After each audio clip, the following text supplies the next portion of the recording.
After workers in the Kennedy Space Center's Vehicle Assembly Building mated the orbiter to its external fuel tank and twin solid rocket boosters, Space Shuttle Endeavour was rolled out to Launch Pad 39B.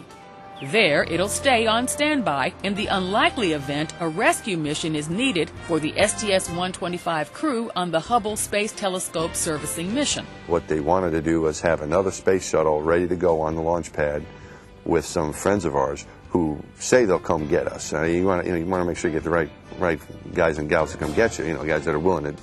But they promise they'll come get us.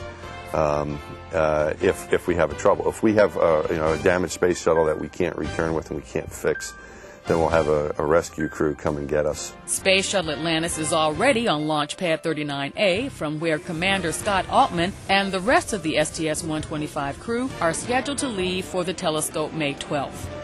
Following Atlantis' safe return, Endeavour will begin its STS-127 mission to the International Space Station in June.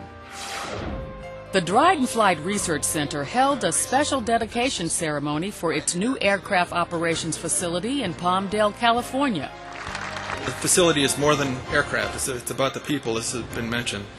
Science campaigns by earth scientists and astrophysicists will gather the facts and increase our understanding of the planet and about our universe. Several hundred guests, including regional, state, and federal officials, were on hand to celebrate the world-class facility. It will eventually be home to 5 specialized NASA Earth and space science aircraft, including SOFIA, the Stratospheric Observatory for Infrared Astronomy.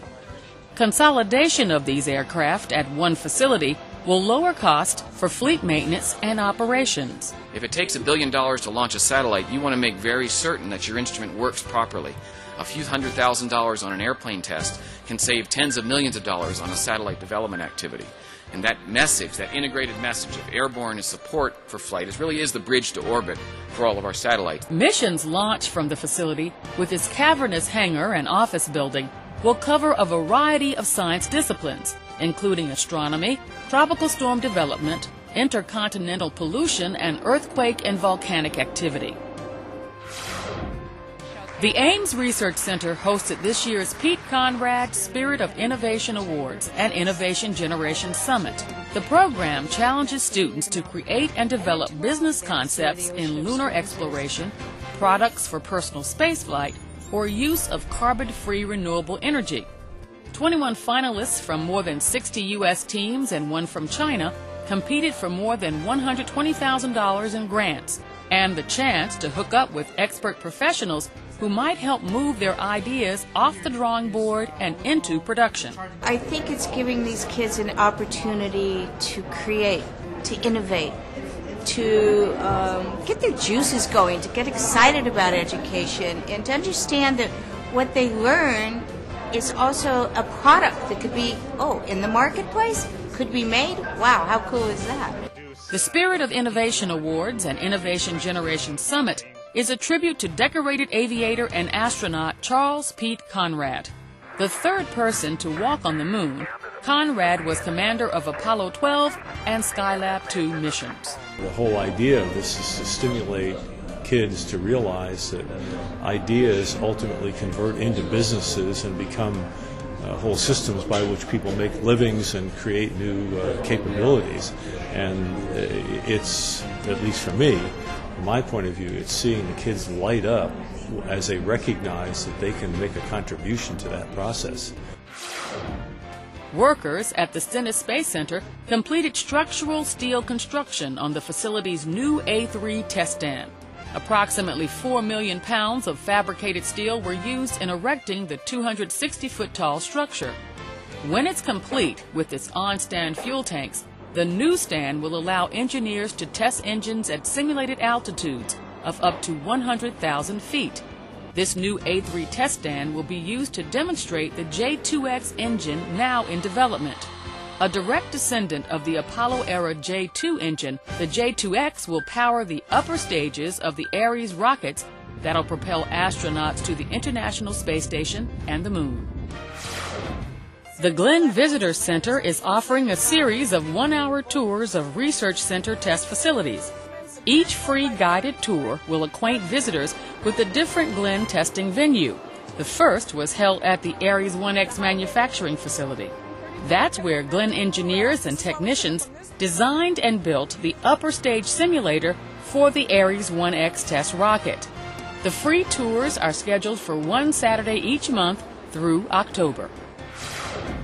12 headquarters employees were presented with the Spaceflight Awareness Award for their work on mission STS-119. The honorees were acknowledged for contributions above and beyond their normal work requirements that made a significant impact on the human spaceflight program. Their collective achievements included development of operational improvements, significant cost savings, and making modifications to hardware, software, or materials resulting in increased reliability, efficiency, or performance. Recognition is always great. It's great when it comes from your management, but actually for me it means more coming from my peers because they're in the trenches with you and they know what it's like to be there and they recognize that you've gone that extra mile. So for me it means a lot more than anything else. Each recipient was presented with a certificate and an invitation to see a shuttle launch at the Kennedy Space Center. The International Space Station's new treadmill will sport a new NASA acronym named for TV comedian Stephen Colbert. The Combined Operational Load-Bearing External Resistance Treadmill, the Colbert. The Colbert. In a NASA.gov poll, the Comedy Central character's dedicated legion of viewers made Colbert the most suggested name for the station's new Node 3 module. Will that actual patch be in the space station now? We will have it in the space station on the Colbert. The agency chose Tranquility in honor of the 40th anniversary of the Apollo 11 landing on the moon's Sea of Tranquility.